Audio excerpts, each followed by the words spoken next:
নমস্কার বন্ধুরা, all explorer টিউবে স্বাগত। আজ একটি তেঁতুল গাছের বনসাই দেখাবো। তার ওপরে কিছু কাজ আছে, ওপর সাইডটা কাটাছাটা করব এবং এই টবেই থাকবে। এটা এর পার্মানেন্ট টব, মোজাইক দানা দিয়ে তৈরি। এটা আমার নিজের হাতে তৈরি। তো টবটার থেকে গাছটা তুলে নিচে কিছু মাটি দিয়ে শেকড়গুলোকে একটু আপ করে দেবো আর ওপরটা একটু শেপটা উল্টোপাল্টা হয়ে গেছে, একটু এদিকে ওদিকে হয়ে গেছে, সেগুলোকে একটু কেটে সেটে ঠিক করব। একটু ক্লোজ আপ করে দেখিয়ে দিচ্ছি। এই হচ্ছে ওপরের চেহারাটা। আমি একটু ঘুরিয়ে দিই, দেখতে সুবিধা হবে, কারণ গাছপালা ভর্তি। আর এই হচ্ছে গিয়ে এর গোড়ার চেহারা। এই টপ দেখতেই পাচ্ছেন।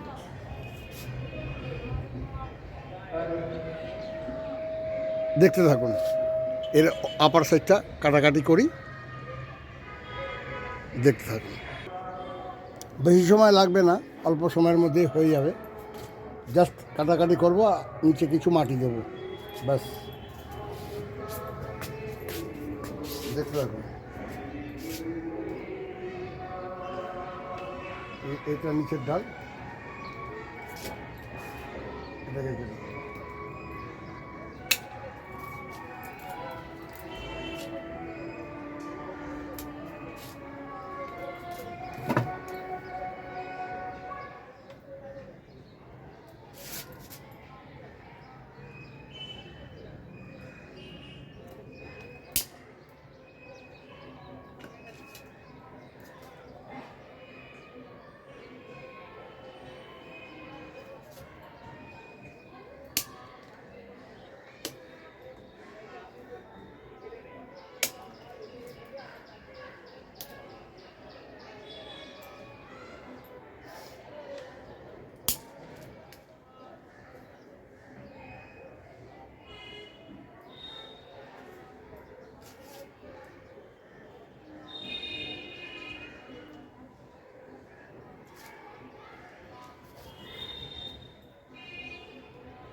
দেবো।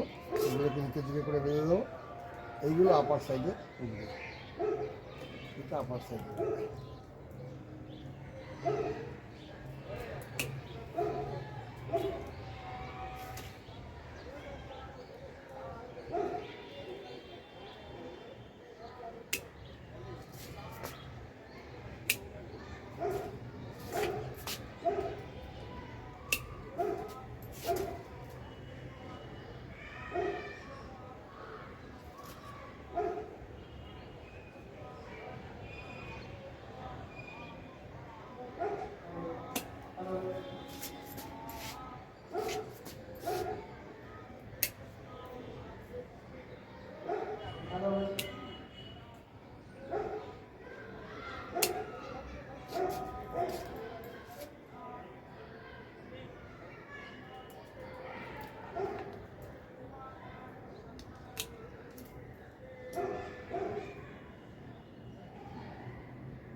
করে বেরিয়ে যেত।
আমার সাইডটা মোটামুটি কাটাকাটি হয়ে গেছে, এবার তাও দেখিনি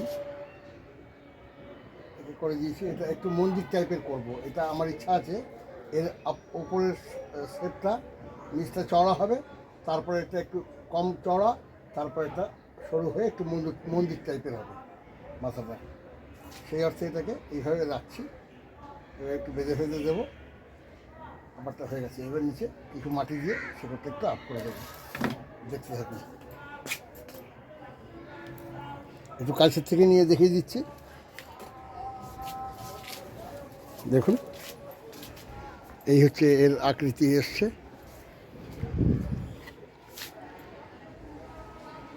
এর এই আকৃতি এসছে, ওপরের আকৃতিটা দেখতে থাকুন। এটা বাংলায় তেঁতুল গাছ বলে, তবে যতদূর আমি জানি হিন্দিতে इमली, इमली का दरख्त।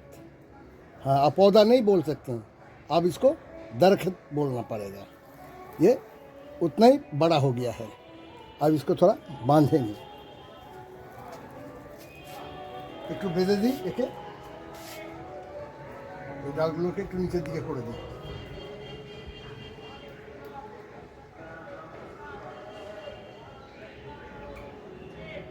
তবে এই গাছটাকে খুব বেশি বয়সী বলতে পারবো না, এই কারণে এটা খুব বেশি বয়স নয়, দেখলে মনে হচ্ছে অনেক বয়স। কিন্তু আমার কাছে আরও একটা তেঁতুল গাছ আছে, সেটা ক্যালকাটা হাইকোর্টে প্রদর্শনীতে প্রাইজ নিয়েছিল, ফার্স্ট প্রাইজ। সেটা প্রায় 60 ছুঁই বয়স হয়ে গেছে, কিন্তু দেখলে বুঝবেন না। সেটা নেক্সট টাইম দেখাচ্ছি, সেই তেঁতুল গাছটা। এটা খুব বেশি বয়স না, ওর হাফ।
বাঁধাবাঁধি মোটামুটি কমপ্লিট হয়ে গেছে।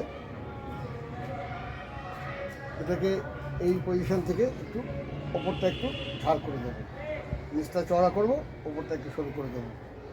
আপার পোর্শনটা বাঁধা হয়ে গেছে। এবার নিচের মাটিটাকে, নিচের শেকড়টাকে একটু আপ করে দেবো, একটু উঁচুতে করে দেবো একটু মাটি দিয়ে। দেখতে থাকুন, আশা করি ভালো লাগবে।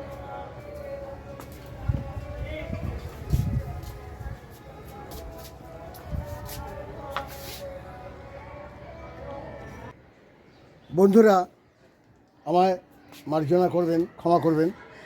গোড়ার মাটিটা আজ আর একে তুলতে পারছি না, এখন যা আছে এই অবস্থায় থাক। দেখাচ্ছি গোড়াটা মোটামুটি ভালোই পজিশনে আছে, গোড়াটা মোটামুটি ভালো পজিশনে আছে। এখন ব্যাপার হচ্ছে গাছে জল দেওয়া হয়ে গেছে, সম্পূর্ণ জল রয়েছে। এখন এটাকে তুলতে গেলে টবটা ভাঙতে হবে। তো আমার এই হাতে বানানোর টবটা আমি ভাঙতে চাইছি না। এটা মোজাইক দানা দিয়ে তৈরি করা টবটা, খুব সুন্দর টব। তো একে নেক্সট টাইম আবার যখন পোলিং করব, কাটিং ছাটিং করব, তখন গোড়াতে মাটি দিয়ে গোড়াটা আপ করে দেবো, অবশ্যই বর্ষার আগে। দেখতে থাকুন, ভালো লাগলে অবশ্যই লাইক করবেন, কমেন্ট করবেন, বন্ধুদের সাথে শেয়ার করবেন, আর সর্বশেষে অবশ্যই সাবস্ক্রাইব করবেন। সাবস্ক্রাইব করলে ভালো লাগে, আর কিছুই না। দেখতে থাকুন, ধন্যবাদ।